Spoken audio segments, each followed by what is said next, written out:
आइए बच्चों, इस लेक्चर सीरीज में हम असर्शन और रीज़न, जो कि इस समय सबसे ज़्यादा ट्रेंडिंग है, और आपको असर्शन रीज़न के करेक्ट आंसर नहीं मिल पाते हैं, और करेक्ट आंसर मिल भी गए अगर मान लीजिए तो आपको एक्सप्लेनेशन नहीं मिलता है, और असर्शन रीज़न को प्रॉपरली एक्सप्लेन यूट्यूब पे बड़ी ना के बराबर वीडियो करती हैं।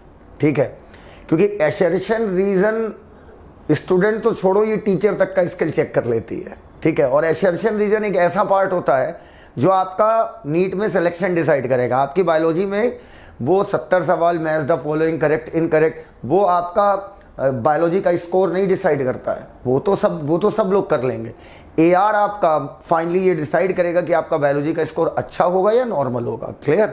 तो असर्शन रीज़न में जैसा कि हमें पता है कि एक आम तौर पर ट्रेंड होता है 4 ऑप्शन ABCD।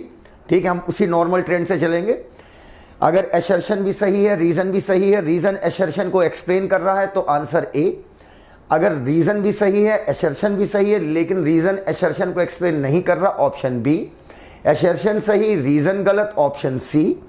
दोनों गलत या असर्शन गलत, रीज़न सही, इन दोनों केस में चाहे दोनों गलत हो या असर्शन गलत हो, रीज़न सही हो, इस केस में ऑप्शन D।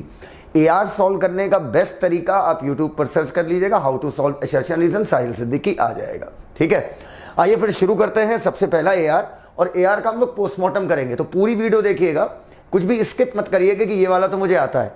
ठीक है, क्योंकि मैं काफ़ी डीप में जाके एक्सप्लेन करूंगा कि अगर स्टेटमेंट गलत है तो सही क्या होगा।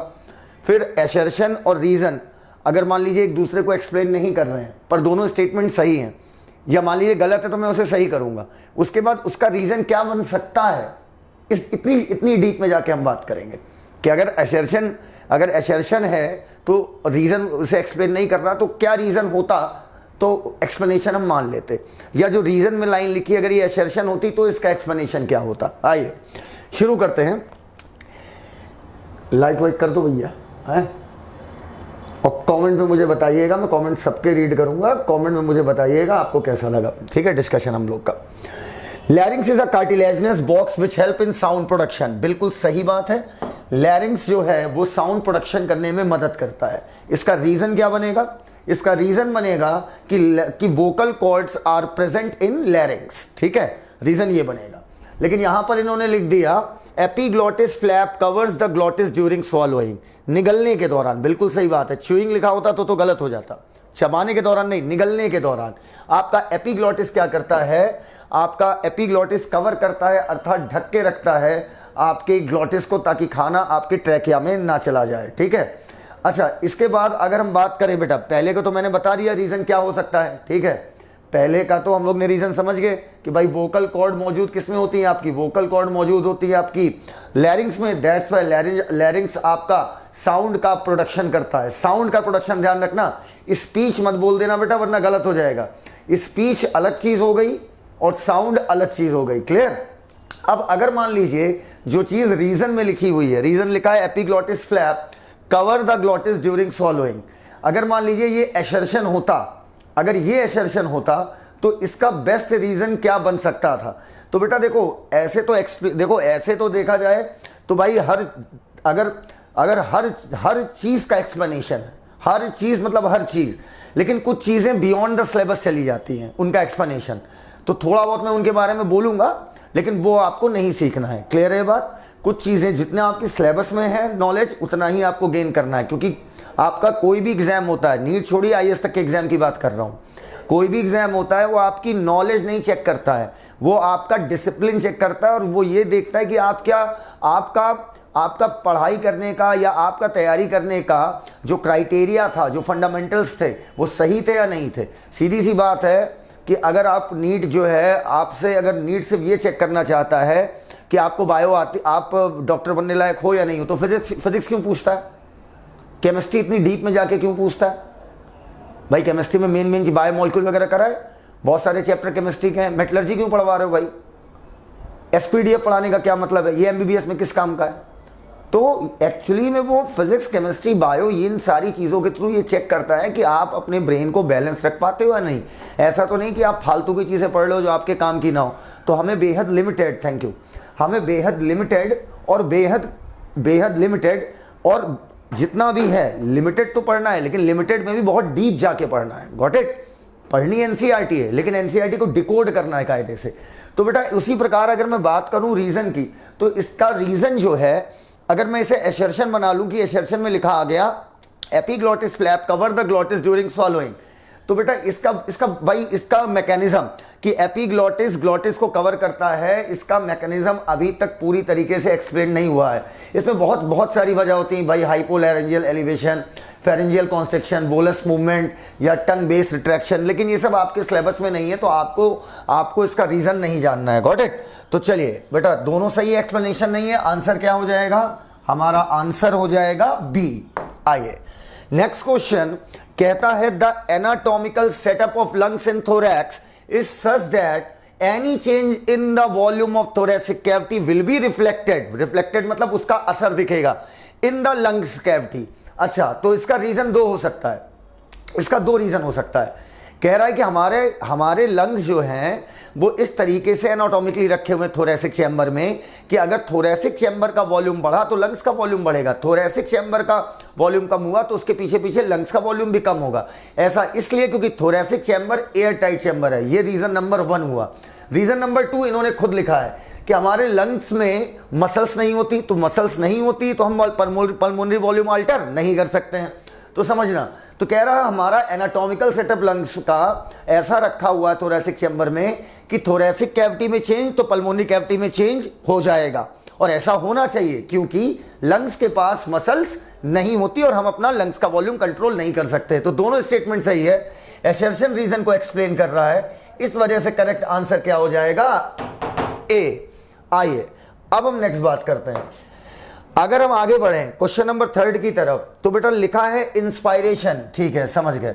अब कह रहा है इंस्पायरेशन कब होगा? जब इंट्रा पल्मोनरी प्रेशर कम होगा एटमॉस्फेरिक प्रेशर की तुलना में। तो सीधी सी बात है, तभी इंस्पायरेशन होगा जब इंट्रा पल्मोनरी कम होगा और एटमॉस्फेरिक प्रेशर क्या होगा? इंट्रा की तुलना में ज्यादा होगा। अब बेटा कॉमन सेंस लगाना कि भाई इसका रीजन क्या बन सकता है। इसके भी दो रीजन बन सकते हैं, समझना। एक रीजन तो ये बन जाएगा कि सीधी बात है इंट्रा पल्मोनरी प्रेशर कम होता है, इंट्रा पल्मोनरी प्रेशर कम हुआ, बाहर प्रेशर क्या हुआ? ज्यादा, तब होगा इंस्पायरेशन। बिल्कुल सही, क्योंकि आपकी air flows from higher pressure to lower pressure, that's why inspiration हुआ। ये हुआ पहला रीजन। दूसरा रीजन देखते हैं इन्होंने क्या लिखा है, inspiration is initiated by relaxation, नहीं कॉन्स्ट्रिक्शन होगा। अर्थात यहां पर ये स्टेटमेंट हो गया गलत। अर्थात इंस्पायरेशन कब होगा? जब डायाफ्राम कंस्ट्रिक्ट करेंगे, एक्सटर्नल इंटरकोस्टल कंस्ट्रिक्ट करेगी। डायाफ्राम कंस्ट्रिक्ट करेगा तो एंटीरियो पोस्टीरियर एक्सिस में थोरैसिक चैम्बर बढ़ेगा, और पूरा करके क्लास में दिखाया था बच्चों आपको।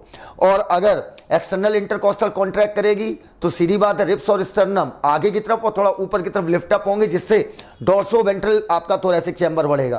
तो भाई अगर यहां पर कंस्ट्रिक्शन लिखा होता तब तो ये स्टेटमेंट सही हो जाता और एक्सप्लेन भी कर रहा होता, बिल्कुल एक्सप्लेन कर रहा होता कि भैया इंट्रा पल्मोनरी प्रेशर आपका कम होगा एटमॉस्फेरिक प्रेशर की तुलना में, तब इंस्पायरेशन होगा। और ऐसा तब होगा जब कंस्ट्रिक्शन होगा डायाफ्राम में। क्लियर भाई? कंस्ट्रिक्शन होगा थोरैसिक चैम्बर बढ़ेगा, तो सीधी सी बात है आपका लंग्स का वॉल्यूम भी आपका क्या होगा? बढ़ेगा।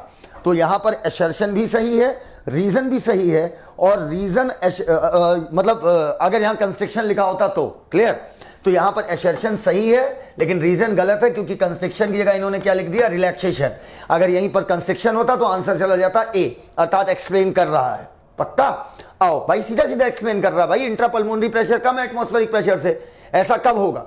हेंस, क्योंकि, किंतु, परंतु सब लगा के चेक किया जाता है। क्लियर? और ये बच्चों कैसे आएगा? ये बेटा सॉल्व करते करते आपको आदत पड़ जाएगी, तब आपको स्मेल ही आने लगेगा कि आंसर ए जाएगा या आंसर बी जाएगा। Got it? तो सीधी सी बात है, डायफ्राम जब कॉन्ट्रैक्ट करेगा तब इंट्रा पल्मोनरी प्रेशर कम होगा और इंस्पायरेशन होगा। तो रीजन एक्सप्लेन कर रहा है। Correct answer will B A. Question number 4, volume of air a person can expire after normal inspiration इस टाइडल वॉल्यूम प्लस ईआरवी। बिल्कुल सही बात है। अर्थात नॉर्मल इंस्पायरेशन करने के बाद आप क्या क्या एक्सपायर करते हो?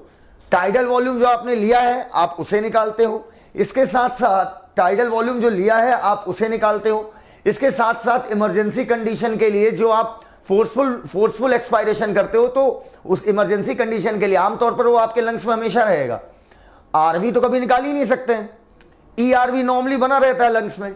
टाइडल वॉल्यूम हम लेते हैं और टाइडल वॉल्यूम हम निकालते हैं। Got it. तो भाई सीधी बात है, नॉर्मल इंस्पायरेशन के बाद जब आप फोर्सफुल एक्सपायर करोगे तो क्या क्या निकालोगे? एक टाइडल निकालोगे और एक इमरजेंसी वाला। इमरजेंसी के केस में आप फोर्सफुल ब्रीदिंग करोगे तो ईआरवी भी निकल जाएगा। तो पहला स्टेटमेंट सही है। अब इसका एक्सप्लेनेशन क्या बनेगा?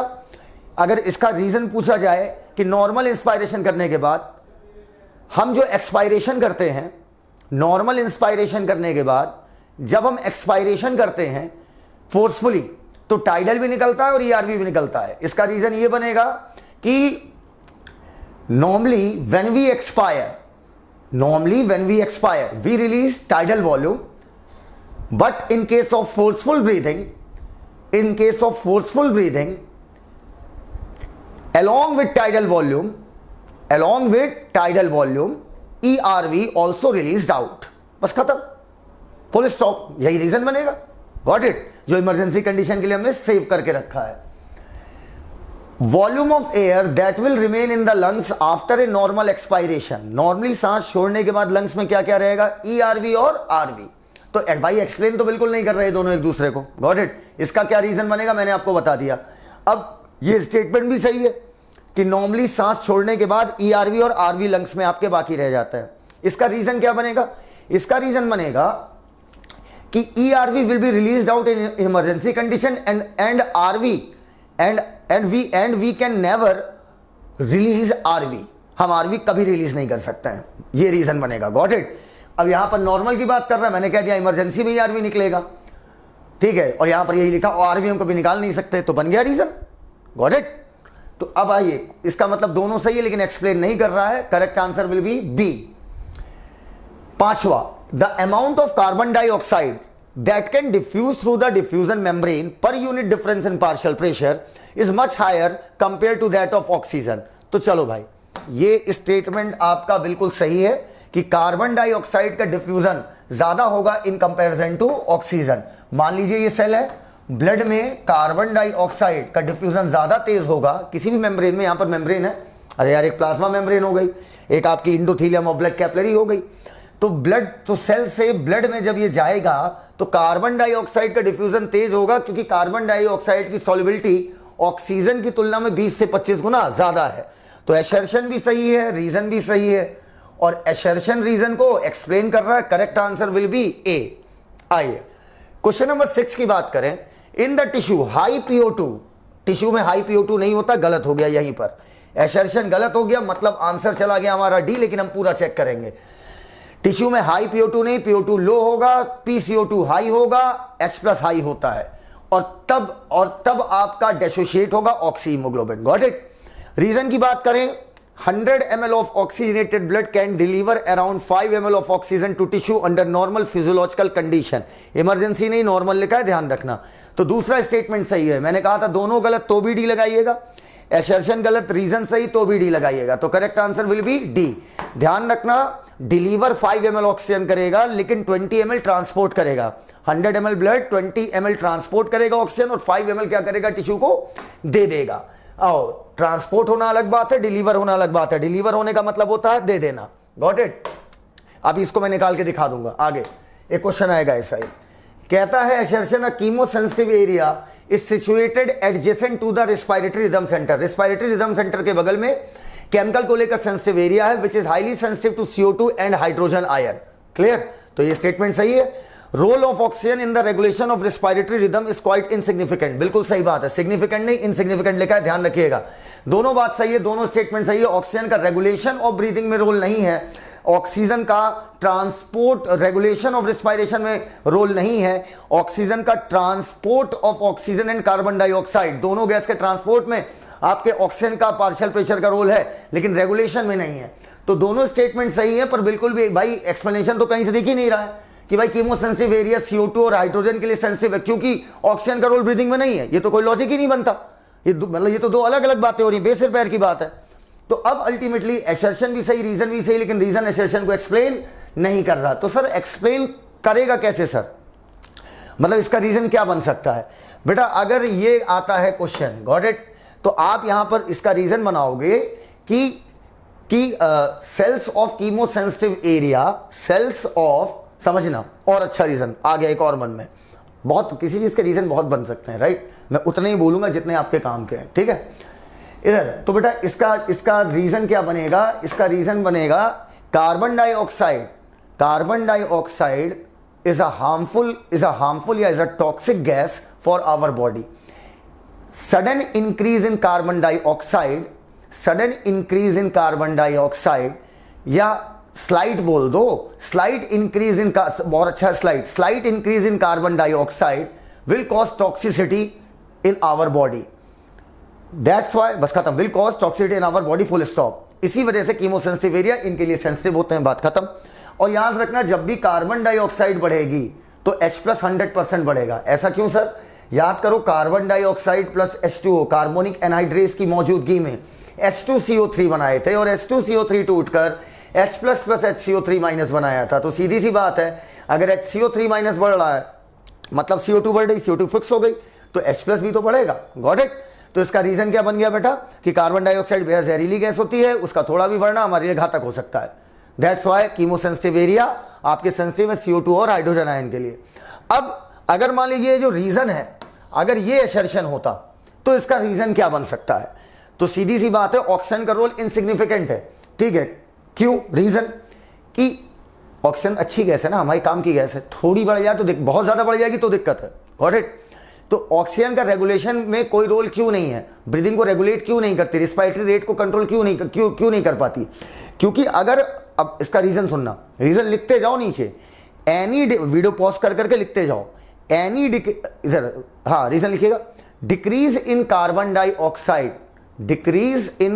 Dioxide will not affect breathing rate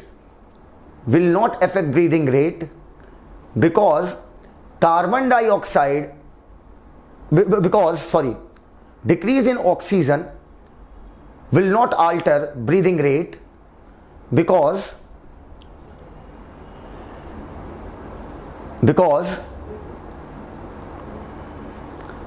oxygen is also present in deoxygenated blood as a reserve for emergency condition. That's it.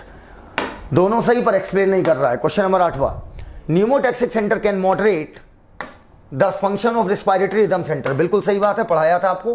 पोन्स में मौजूद न्यूमोटैक्सिक सेंटर, मेडुला में मौजूद रेस्पिरेटरी रिदम सेंटर से कहते हैं कि जाके कह दो लंग से ब्रीदिंग रेट बढ़ा दें। ब्रीदिंग रेट बढ़ गया मतलब जल्दी जल्दी सांस लोगे, और जब आप जल्दी जल्दी सांस लोगे तो सीधी सी बात है आपका ड्यूरेशन क्या हो जाएगा? कम। अगर आराम से सांस लोगे तो देर तक सांस लोगे, जल्दी जल्दी सांस लोगे तो आपका ड्यूरेशन क्या हो जाएगा? कम। ड्यूरेशन को घटा दो, रिस्पायरेटरी रेट को बढ़ा दो। और याद रखिएगा, जब भी आप जल्दी जल्दी सांस लोगे तो आपका लंग्स कंप्लीटली फिल नहीं हो पाता। Got it? ये बात याद रखिएगा। अगर आपका न्यूमोटैक्सिक सेंटर ने एक स्ट्रॉन्ग सिग्नल मार दिया, वीक नहीं स्ट्रॉन्ग, ठीक है, तो अब आपका क्या होगा? अब आपका ब्रीदिंग रेट बहुत बढ़ जाएगा। जब ब्रीदिंग रेट बहुत बढ़ जाएगा तो जल्दी तो आपके लंग्स पूरे काम कर रहे हैं, जब तक सांस ले रहे हो तब तक छोड़ दे रहे हो फट से। Got it?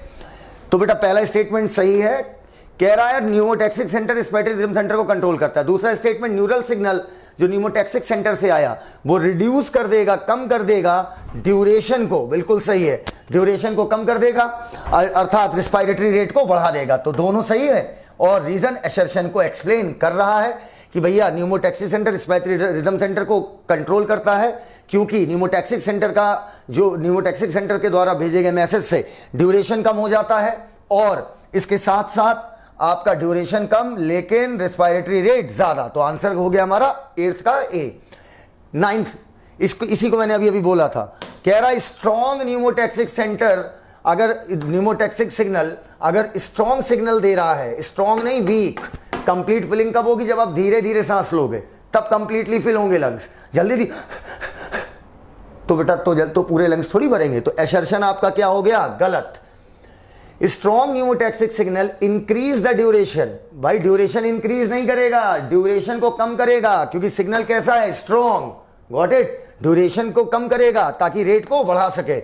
असर्शन भी गलत, रीजन भी गलत। इसका मतलब करेक्ट आंसर 9th का डी।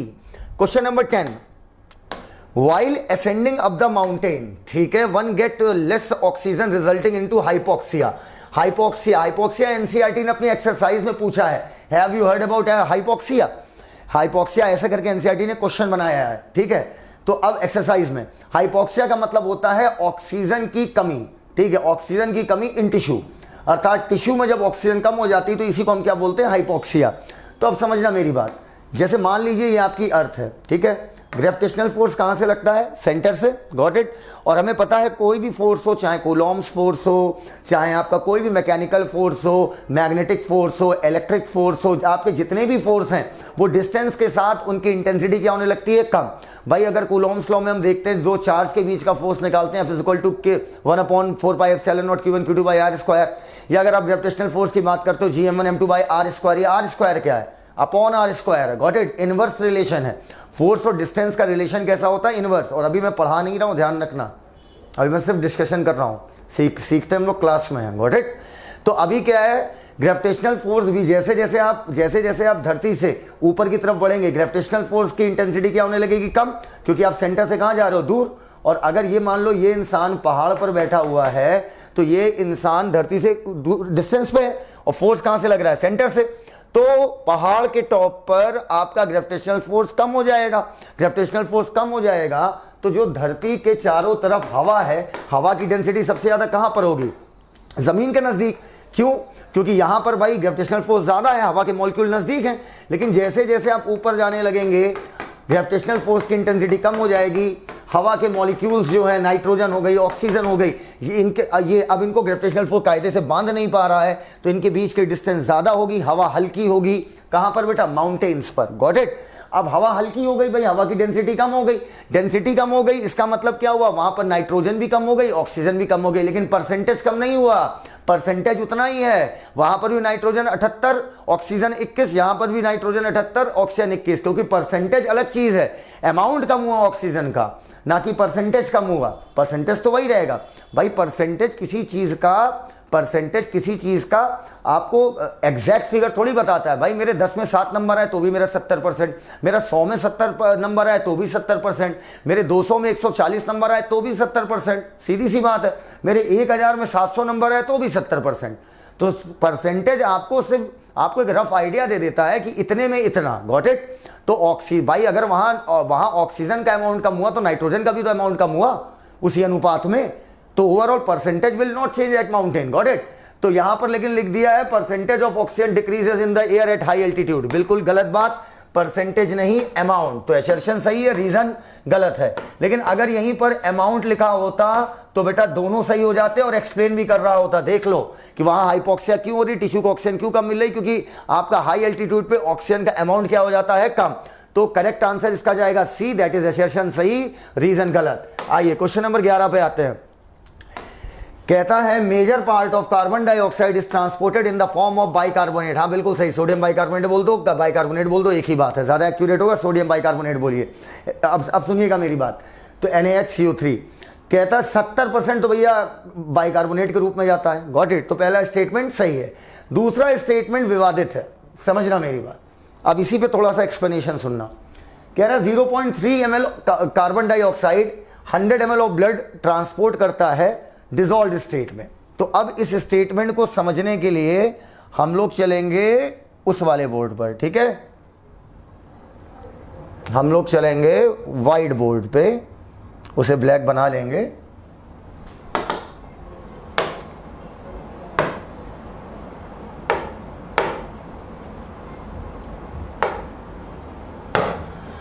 आइए कुछ सिखा रहा हूं, बहुत अच्छे सीखिएगा पूरा कॉन्सेप्ट। मैंने कहा था एक चीज कितनी, कोई चीज ट्रांसपोर्ट हो रही है और कितनी दी जा रही है, गॉट इट।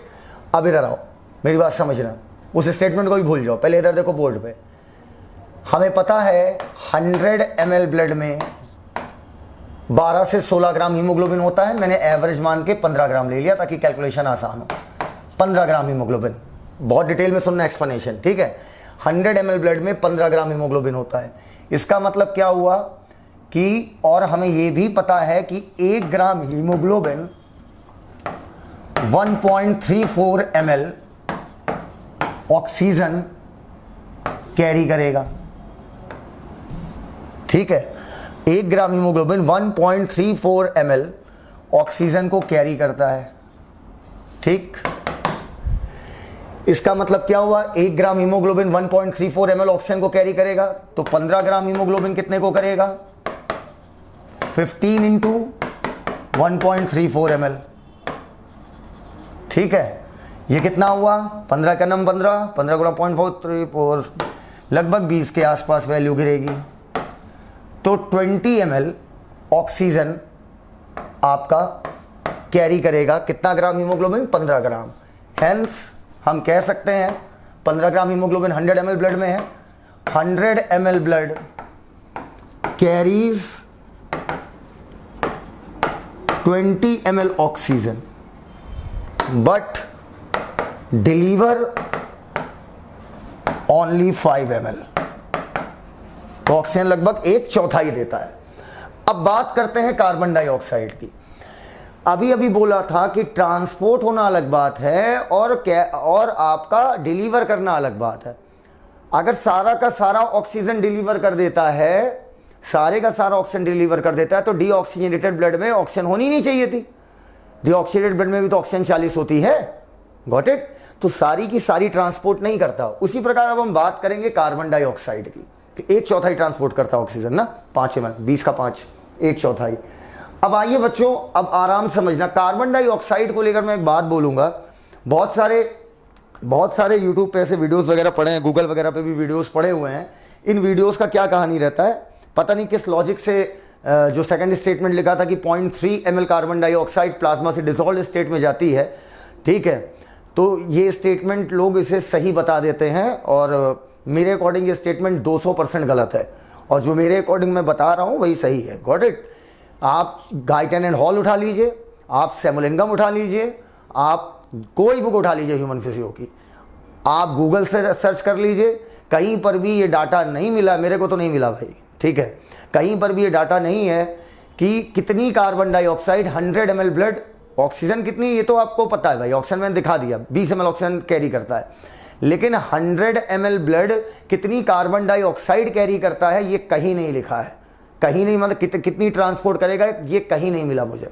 ठीक है, और लोग इसे एक्सप्लेन कर देते हैं, वो एक्सप्लेनेशन गलत है। लेकिन अब नीट के लिहाज से बात कर लिया जाए, नीट के लिहाज से तो बेटा आपको पता है कि जितनी भी ले जाएगा पूरी तो डिलीवर नहीं कर पाएगा। अगर पूरी डिलीवर कर देता डीऑक्सीजनेटेड ब्लड, अगर डीऑक्सीजनेटेड ब्लड कार्बन डाइऑक्साइड पूरी एल्वोलाई को दे देता, डीऑक्सीजनेटेड ब्लड कार्बन डाइऑक्साइड अगर पूरी एल्वोलाई को दे देता, तो ऑक्सीजनेटेड में कार्बन डाइऑक्साइड होनी नहीं चाहिए थी, तो 40 कैसे है? Question arises. इसका मतलब पूरी डिलीवर नहीं करता, गॉट इट। अर्थात डीऑक्सीजनेटेड ब्लड लंग्स को पूरी अपनी कार्बन डाइऑक्साइड नहीं देता आपके। लेकिन सर तो फिर एग्जाम के पॉइंट ऑफ व्यू से, भैया एग्जाम के पॉइंट ऑफ व्यू से यही मानो 4 ml लेकर चलो, 4 ही ml ट्रांसपोर्ट कराओ और 4 ही ml डिलीवर कराओ एग्जाम के पॉइंट ऑफ व्यू से, वरना आंसर ही नहीं निकलेगा। आओ, तो ये मजबूरी की बात है। आइए, 4 ml कार्बन डाइऑक्साइड, ठीक है, according to NEET exam transport भी इतनी कराओ और डिलीवरी भी इतनी कराओ। 4 ml कार्बन डाइऑक्साइड आपका 100 ml ब्लड, ठीक है, डिलीवर कर रहा है। अब डिलीवर तो कंफर्म है, सबको पता है 4 ml करता है, ट्रांसपोर्ट कितनी कराता है ये कहीं नहीं लिखा है। 100 ml blood 4 ml carbon dioxide deliver करता है, ठीक है। अब सुनना मेरी बात, 100 ml blood 4 ml carbon dioxide deliver कर रहा है, और हमें पता है कार्बन डाइऑक्साइड 3 फॉर्म में जाती है, 70% बाइकार्बोनेट, 20 से 25% कार्बामीना हीमोग्लोबिन, 7% प्लाज्मा, ठीक है। तो टोटल 100%, ठीक है। 4 ml को हम 100% मान लें, ठीक है। अगर हम 4 ml को 100% मान लें तो प्लाज्मा से कितने परसेंट जा रही है? 7%। तो 4 ml का 7% कितना हो जाएगा? 4 × 7% अपॉन 100, परसेंट से परसेंट उड़ाया, 7 चौक 28, आंसर 0.28 ml, अप्रोक्स में आंसर 0.3 ml प्लाज्मा से डिसॉल्व स्टेट में जाएगी। आइए वापस चलते हैं हम लोग अपने बोल्ड पे बेटा, आओ। तो इस लिहाज से पहला स्टेटमेंट तो सही हो गया था, दूसरा स्टेटमेंट भी हमें सही मानना पड़ेगा। लेकिन किसी भी लॉजिक से ये बात एक्सप्लेन नहीं कर रहा है, क्योंकि 70% बाइकार्बोनेट के रूप में जा रहा है, 70% बाइकार्बोनेट के रूप में जा रहा है, 20 से 25% आपका किस रूप में जा रहा है, 0.3 ml carbon dioxide dissolved state में जा रही है। तो इन दोनों का आपस में कोई लेना देना नहीं है, तो कोई लॉजिक ही नहीं बनता। Got it? यहां तक क्लियर है? अच्छा, अब 70% कार्बन डाइऑक्साइड बाइकार्बोनेट के रूप में जा रही है, कितने परसेंट? 70%। सोचने वाली बात है। अब इसका रीजन क्या बन सकता है?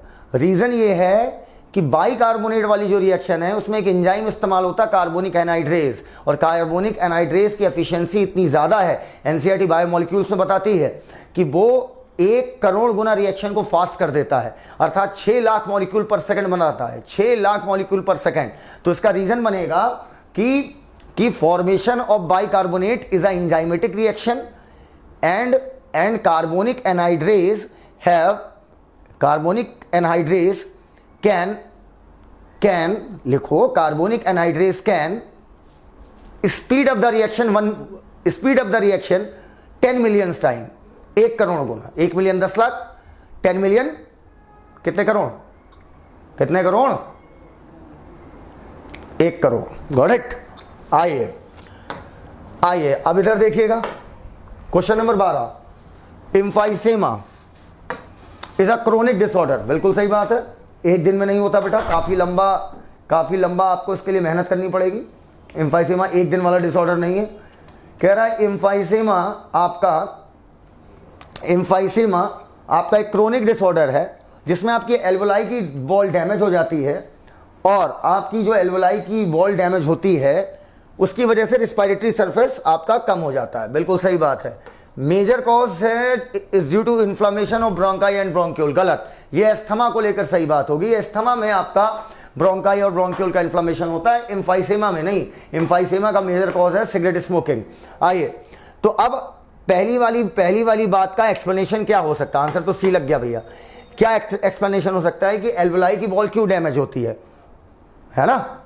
इसका एक्सप्लेनेशन आपके सिलेबस में नहीं है। एक्चुअली में यहां पर दो एंजाइम होते हैं, प्रोटीएज, एंटी प्रोटीएज, इनमें इम्बैलेंस हो जाता है, इस वजह से एल्वोलाई की वॉल कोलैप्स हो जाती है। मत जानो, आपके सिलेबस में नहीं है, ठीक है? अच्छा, आगे, और याद रखिएगा इन्फ्लामेशन अच्छी चीज होती है। इन्फ्लामेशन बॉडी का पैथोजन से लड़ने का एक तरीका होता है, ठीक है? ह्यूमन हेल्थ एंड डिजीज में सिखाऊंगा।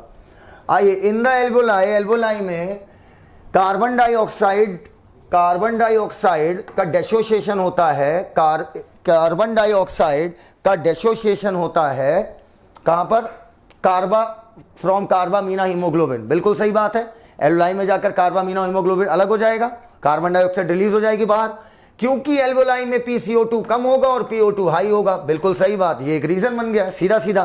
तो असर्शन रीजन दोनों सही, रीजन असर्शन को एक्सप्लेन कर रहा है। Question number 14, haemoglobin cannot get saturate with oxygen more than 97%। सही बात है। 97% से ऊपर सैचुरेशन क्यों नहीं हो पाता है, समझना। इसका जो रीजन है बेटा, वो रीजन आपके सिलेबस में नहीं है।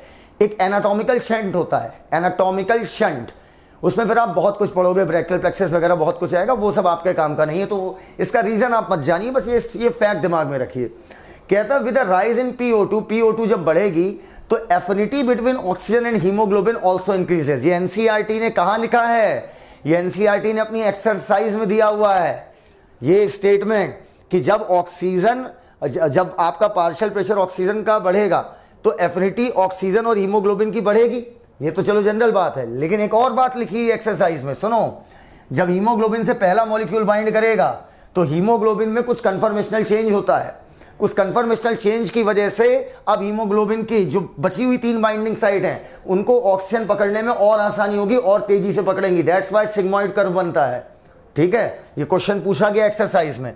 तो चलिए, कह रहा है haemoglobin can not gate saturated more than 97%। 97% से ऊपर सैचुरेशन नहीं हो सकता है, और जब PO2 बढ़ेगा तो एफिनिटी बढ़ेगी। बिल्कुल सही बात है, दोनों स्टेटमेंट सही है, लेकिन एक्सप्लेनेशन कहीं से नहीं है कि 97 से ऊपर क्यों नहीं हो सकता। उसके लिए एनाटॉमिकल शंट मैकेनिज्म होता है, वो आपके सिलेबस में नहीं है। आओ, तो 14वें का आंसर क्या हो गया था? B। The blood transport carbon dioxide comparatively easily. अच्छा, ठीक है भैया। During carbon dioxide transport, chloride ion diffuses from plasma into the RBC, ताकि आयनिक बैलेंस बन जाए। तो चलिए, तो बेटा सीधा सा क्वेश्चन है, सीधा सीधा आंसर है। दोनों स्टेटमेंट साफ साफ सही दिख रहे हैं और एक्सप्लेनेशन लेकिन नहीं हो रहा है। याद करिए, मैंने आपको हैमबर्गर फेनोमेना बताया था, उसमें क्या हुआ था याद करिए। एक मैंने आरबीसी बनाई थी, आरबीसी के अंदर क्या हुआ था आपका, जब कार्बन डाइऑक्साइड सेल से किसमें घुसी थी, आरबीसी में, अल्टीमेटली अंत में क्या बना था, H plus plus HCO3 minus बेटा क्या हुआ था, आरबीसी से बाहर आ गया था प्लाज्मा में, जिसकी वजह से आपका अब क्या होगा, चार्ज डिस्टर्ब हो जाएगा भाई, एक माइनस चार्ज बाहर आ गया, इस वजह से क्लोराइड आयन प्लाज्मा से किसमें घुस गया था, आरबीसी में। इसे क्लोराइड शिफ्ट या हैमबर्गर फेनोमेना कहते हैं, क्लास में बहुत डिटेल में सिखाया है। स्टेटमेंट दोनों सही है पर एक्सप्लेनेशन नहीं है। Got it, got it. अब कह रहा ब्लड कार्बन डाइऑक्साइड को ज्यादा आसानी से ट्रांसपोर्ट कर लेता, क्योंकि कार्बन डाइऑक्साइड की सॉल्युबिलिटी ज्यादा होती है और कार्बन डाइऑक्साइड की एफिनिटी भी हीमोग्लोबिन के साथ ऑक्सीजन की तुलना में ज्यादा होती है। Got it. बोहर्स इफेक्ट, अच्छा भैया बोहर साहब आ गए। क्वेश्चन नंबर 16 पे आइएगा। Bohr's effect occur at the level of alveoli of lungs. अच्छा, बोहर इफेक्ट लंग्स के एल्वुलाई पे लगा रहे हैं भाई साहब। Bohr effect increase in carbon dioxide को देखता है। Got it. तो पहला स्टेटमेंट गलत हो गया, कार्बन डाइऑक्साइड लंग के पास कम होती है, कार्बन डाइऑक्साइड के बढ़ने पर ऑक्सी हीमोग्लोबिन पर क्या फर्क पड़ता है, यह है बोहर्स इफेक्ट। तो पहला स्टेटमेंट गलत। हाई कंसंट्रेशन ऑफ CO2, अगर CO2 की मात्रा बढ़ गई, allow dissociation of oxy haemoglobin, अगर आपका कार्बन डाइऑक्साइड की मात्रा बढ़ जाती है तो आपका कह रहा है ये आपका डेसोशिएट कराएगा ऑक्सी हीमोग्लोबिन को। अकॉर्डिंग टू एनसीईआरटी स्टेटमेंट सही है, लेकिन आंसर जाएगा डी। Got it. इधर आइएगा, question number 17। Low concentration of oxygen allow dissociation of oxy haemoglobin. Oxygen का अगर कंसंट्रेशन कम है तो ऑक्सी हीमोग्लोबिन आपका टूटेगा। बिल्कुल सही बात है, बिल्कुल फैक्ट बात है। कार्बन मोनोऑक्साइड की एफिनिटी ज्यादा होती है हीमोग्लोबिन से ऑक्सीजन की तुलना में, यह भी स्टेटमेंट सही है, लेकिन एक्सप्लेनेशन बिल्कुल नहीं साफ साफ दिख रहा है, बिल्कुल डिफरेंट स्टेटमेंट है। Got it. बिल्कुल डिफरेंट स्टेटमेंट है कि एक तरफ कार्बन मोनोऑक्साइड की बात कर रहा है, एक तरफ आपका ऑक्सीजन की बात कर रहा है। हाँ, यह है कि कार्बन मोनोऑक्साइड की एफिनिटी हीमोग्लोबिन के साथ ज्यादा होती है ऑक्सीजन की तुलना में, 300 गुना ज्यादा। मैं लिख दे रहा हूं, सबसे ज्यादा कार्बन मोनोऑक्साइड की होती है, उससे कम कार्बन डाइऑक्साइड की, सबसे कम एफिनिटी ऑक्सीजन के साथ होती है। आइए अब हम आगे बात करते हैं। कहता है आगे नेक्स्ट स्टेटमेंट। अच्छा, इसका अगर इसका आप मुझसे रीजन मांगोगे तो इसका भी रीजन आपके सिलेबस में नहीं है। Got it. कि ऑक्सीजन की कमी या H+ का क्या फर्क पड़ता है कुछ बेटा। अब कैसे बोले, एक होता है, एक वर्ड बोल दे रहा हूं, ठीक है। एक होता है हीमोग्लोबिन के दो फॉर्म होते हैं, एक रिलैक्स फॉर्म होता है, एक टॉट फॉर्म होता है। जब O2 की कमी होती है, H+ की ज्यादा, H+ की अधिकता होती है, तो हीमोग्लोबिन टॉट फॉर्म में होता है। टॉट फॉर्म में क्या होता है, टॉट फॉर्म में हीमोग्लोबिन की एफिनिटी कम हो जाती है और रिलैक्स फॉर्म में हीमोग्लोबिन की एफिनिटी ज्यादा हो जाती है। खैर छोड़ो, वो सब आपके यहाँ नहीं पूछेगा, तो इसका एक्सप्लेनेशन आपके सिलेबस में नहीं है। Question number 18। कार्बोनिक अरे तो साफ साफ दिख गया आंसर ए, तुम खुद ही समझ गए होगे, इसे एक्सप्लेन नहीं करना है। आरबीसी के अंदर प्लाज्मा की तुलना में क्यों ज्यादा बनता है, क्योंकि आरबीसी में कार्बोनिक एनाइड्रेस ज्यादा होता है। Answer A. 19। Smoking make oxygen less available to the body. अगर आप स्मोकिंग करते हैं तो आपकी बॉडी को ऑक्सीजन कम अवेलेबल होगा। बिल्कुल सही बात है, क्योंकि आप स्मोकिंग करते हो तो वो इनकम्प्लीट कंबशन का एग्जांपल है, और हमारे केमिस्ट्री के सर बताते हैं इनकम्प्लीट कंबशन होगा, ठीक है, किसी भी ऑर्गेनिक कंपाउंड का, तो कार्बन डाइऑक्साइड के साथ कार्बन मोनोऑक्साइड भी निकलेगी। तो कह रहा है स्मोकिंग की वजह से ऑक्सीजन कम अवेलेबल हो पाती है, क्योंकि कार्बन मोनोऑक्साइड ऑक्सीजन की बाइंडिंग को कम कर देती है हीमोग्लोबिन से, क्योंकि कार्बन मोनोऑक्साइड की बाइंडिंग एफिनिटी ऑक्सीजन की तुलना में 300 गुना ज्यादा होती है। Answer A. Diffusion of carbon dioxide is generally from tissue to alveoli. Diffusion of carbon dioxide is generally from tissue to alveoli, ठीक है, टिश्यू से एल्वुलाई की तरफ बोल रहा है, but not in reverse direction. अच्छे से स्टेटमेंट को देखिएगा, ठीक है, बताओ जल्दी से सही है कि गलत है। स्टेटमेंट ये आपका सही है कि बेटा कार्बन डाइऑक्साइड डिफ्यूज किधर से किधर करेगी, टिश्यू, टिश्यू से ब्लड, ब्लड से एल्वुलाई। Got it. तो सीधी सी बात है, रिवर्स मतलब भाई कैसे, टिश्यू, टिश्यू ने रिलीज की, टिश्यू से किस में गई, ब्लड में, ब्लड से किधर गई, ट्रांसपोर्ट होते हुए एल्वुलाई। तो सिंगल डायरेक्शन में तो हुआ बेटा ये, तो बेटा ये बिल्कुल सही बात है। सॉल्युबिलिटी ऑफ CO2, ये तो दूसरा स्टेटमेंट गलत हो गया, साफ साफ दिख रहा है। Got it. अब अगर इसका रीजन तुमसे बोले कि सर रीजन क्या बन सकता है इस एसर्शन का, तो रीजन ये बन सकता है कि tissue and deoxygenated blood have more carbon dioxide in comparison to alveoli and oxygenated blood. That's why single direction में हो रहा है भाई, हाई टू लो ही तो होगा, ये बनेगा इसका रीजन. Got it. आइए इधर. अब अगर तुम कहोगे सर इसका क्या रीजन बन सकता है कि कार्बन डाइऑक्साइड ज्यादा सॉल्युबल क्यों ऑक्सीजन से, 20 से 25 गुना ज्यादा. तो बेटा हमें पता है कि कार्बन डाइऑक्साइड की अगर हम बात करें तो कार्बन डाइऑक्साइड पर पार्शियल चार्ज आएगा. कार्बन डाइऑक्साइड आपने पढ़ा होगा. कार्बन डाइऑक्साइड पे भाई सीधी बात है, डिफरेंट एटम है, इलेक्ट्रोनेगेटिविटी डिफरेंट है, ऑक्सीजन की ज्यादा है, कार्बन की कम है. तो कार्बन पे स्लाइड पोस्ट क्लास में सिखाया है सब. कार्बन पे कुछ थोड़ा पॉजिटिव चार्ज आएगा, ऑक्सीजन पे थोड़ा नेगेटिव चार्ज आएगा, लेकिन O2 एक नॉन पोलर मॉलिक्यूल हो गया और कार्बन डाइऑक्साइड स्लाइटली पोलर होगी और वाटर भी पोलर है और like dissolve like. That's why carbon dioxide की सॉल्युबिलिटी ऑक्सीजन की तुलना में ज्यादा है.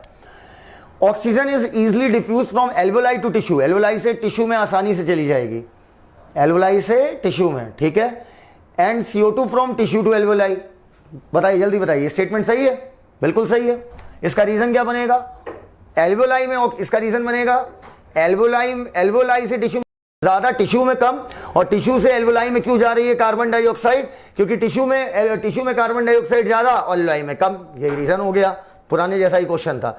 Squamous epithelium of alveoli is 2 cell thick. गलत, 1 सेल थिक. एक सेल की मोटाई होती है जिससे एक बार में सिर्फ एक आरबीसी जा सकती है.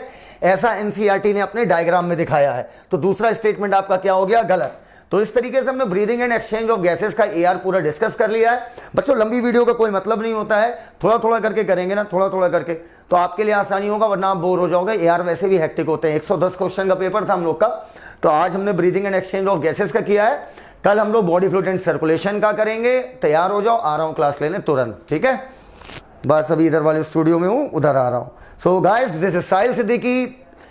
थैंक यू, धन्यवाद. Signing off. और कमेंट्स जरूर कर दीजिएगा. Got it? कमेंट्स कर दीजिएगा, मैं कमेंट सबके रीड करूंगा.